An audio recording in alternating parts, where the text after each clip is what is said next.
Welcome to Change and Thrive.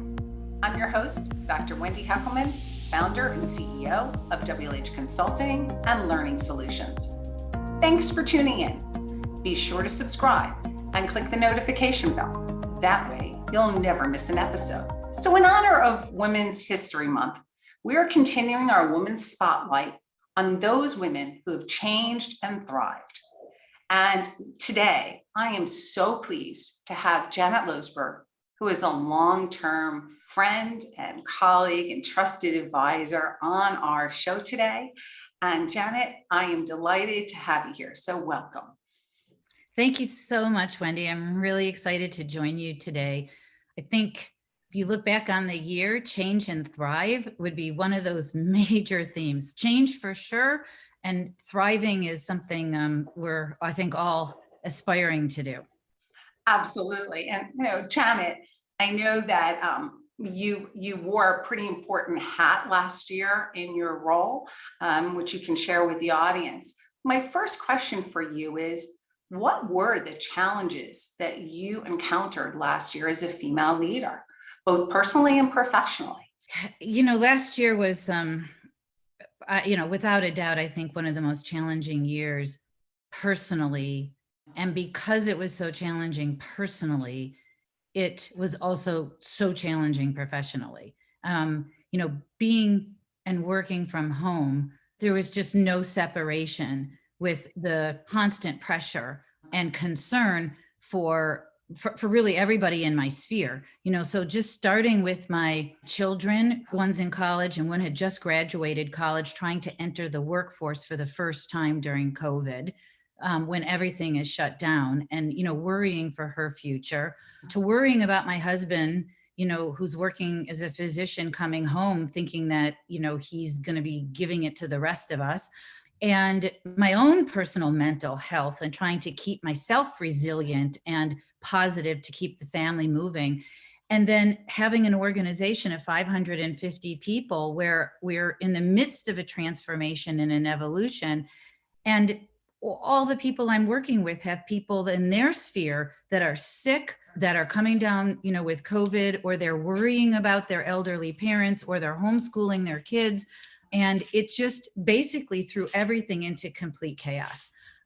It really did, it sounds like agility was critical, right? Because you were trying to take care of your family first, your community, the people within it, and then pressures of having 550 people in your organization. So how did you adapt and work through those challenges? Yeah, it was difficult actually, but it had to start with me. So I'm usually a very resilient person, but even my resilience was really wearing thin. And so I really had to start to think about, like, what can I do to help myself so I can help the people around me and help my organization, from a work perspective.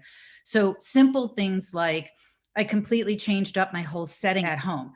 So I just invested in it. I bought myself a monitor. I bought myself a new keyboard. I bought myself a brand new chair, a stand-up desk. I moved it to a place where there's just like a lot of light coming in and I could look into my backyard, so at least my surroundings. I got a little refrigerator and put a bunch of drinks in it, like little things just to keep me. I bought a BOSU so I could stand on the BOSU. I was just trying to find anything to keep my resilience up. I turned my garage into a workout room and hired a personal trainer to come in and work out with me with the garage door open, so I could keep my mind and my body actually positive, so that I could be there for my family and I could be there actually for my organization. And one of the things I found that was really important, Wendy, was just to keep reaffirming the North Star. Like, keep talking about the vision of the organization. So all of these things could be changing and all of these things around, but helping people understand the goals so that they could make individual decisions on a day-to-day basis of where they're spending their time and what's important. So you really are talking about, first, you had to focus on yourself, because if we're not okay, no one else is okay. And I think that sometimes women tend to forget that. And you're so busy caregiving for everybody else that you don't take care of you. And if you're the tree stump for the family, and the work where all those tree limbs grow from, if you need to take care of yourself first. So that's really important to hear. And you talked about, though, working with your employees to help them prioritize goals, as they were, I'm sure, having some very challenging situations. How did you think that you showed up differently as a leader last year than you might have before? I've always been a big proponent of like work and life balance, even though I don't really believe work-life balance. I mean, I believe it's like one big bubble and you have to kind of manage both, right? But I was always a big proponent of work-life balance, but I think here in general, giving people the freedom, like really giving them the freedom and making sure that your actions follow those words about letting them manage their own work day. So like one person I work with, for example, decided that they needed to spend time with their kids because the kids were homeschooled. There wasn't the daycare that was open. They didn't want the babysitter coming in because they didn't want the risk. And she took every Wednesday off. And just said, like, every Wednesday, I'm going to devote that to my kids because trying to do both is very difficult. It used to be people commuted in the morning, right? And then they would work all day and then they would commute at home. Clearly with the COVID, it was not the case. So there were people now working really early in the morning and then working like late at night. And especially when you're a global company, I mean, you could end up working, 24/7. So I think really allowing people to have the empowerment to make decisions on their own day. I think you're talking about the humanness. Lori last week in the podcast said everybody, regardless of their power or position, has the same Zoom box, right, in the windows. And it's true. So I think what I'm hearing you talk about is you were much more consciously aware of a person's situation, their current situation, and flexed your demands and how you might have approached them as a result of it, which is wonderful, because we lost 4 million women last year from the workforce. A lot of them voluntarily, because they had to off-ramp. They could not manage the demands of home and work. So to find a leader who was flexing to be able to employ and keep their people is pretty powerful. And I also know that you play a large role in your organization around DEI. I'm wondering, did the whole George Floyd situation and catalyst, I know it added some additional responsibilities to your role. How did that work in the midst of COVID on top of everything else that was going on? Clearly that added a lot of stress. And in the organization that I was in recently, we were really focused on bringing a vaccine to market. Which you did. Yes. The group that I was working closely with, it was around diversity and clinical trials around the vaccine. So, and as we're working on that, this national major disruption after George Floyd. And actually, I think, while it was so tragic and so upsetting on so many fundamental levels, the gray or silver lining around that was that finally people were listening differently, listening and really trying to uncover what is racism in America and what does that look like and how does that show up. And so in many ways, people like me who, been working really hard on D&I for many years. And, I was learning a lot, even myself, but I also felt like there was a platform to really drive some different change and to really have a different conversation. And to be able to do that and apply that so directly to the community of people that were volunteering for this vaccine clinical trial was just an unbelievable experience. But one thing I do want to share is that I really do believe for diversity and inclusion for companies like mine and others, right, in corporate America, is you really need to have disruptive change. This is gender bias, this is diversity in general. There has to be some kind of disruption here because it's not a journey. This is a sprint and we have to make a change and we have to do it quickly. So one of the things that we did do is we used this COVID situation to disrupt the way we hire people, the way we do diversity. So we were slowing down, let's say, the hiring, especially in the very beginning with COVID. Everybody was concerned about what it was going to do to the business and how do we go forward.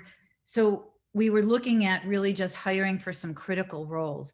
And we made the decision as a leadership team to make sure that any diverse candidate we had for a role was considered critical.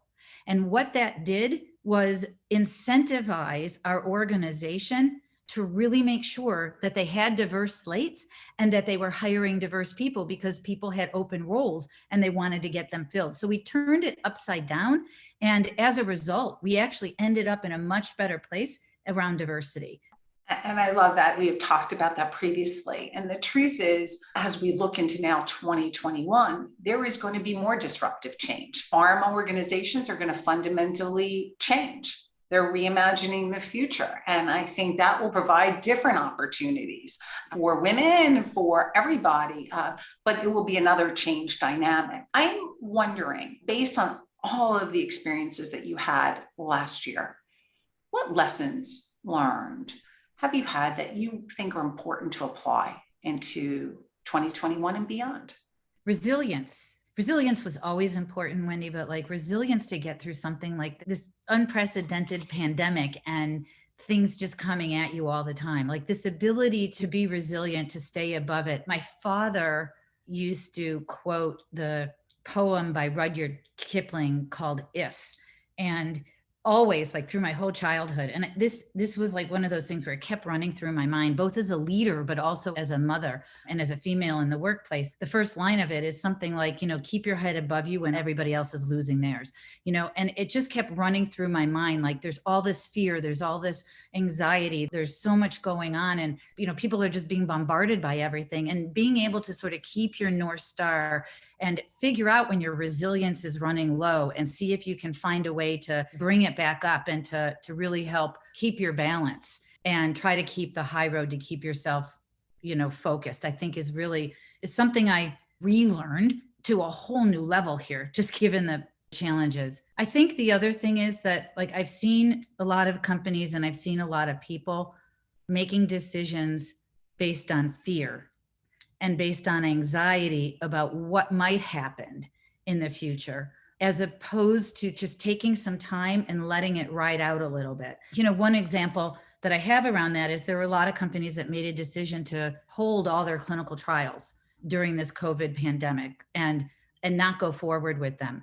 The company that I was working with didn't make that decision. They made the decision to, let's continue to support it the best we can. Let's stay resilient and agile and look at it trial by trial by trial. And as a result, we ended up with, a lot of our trials actually continuing, because the cancer patients or the other patients that don't have COVID, but those patients are still really important, and they're still very real diseases, and there's still unmet medical needs.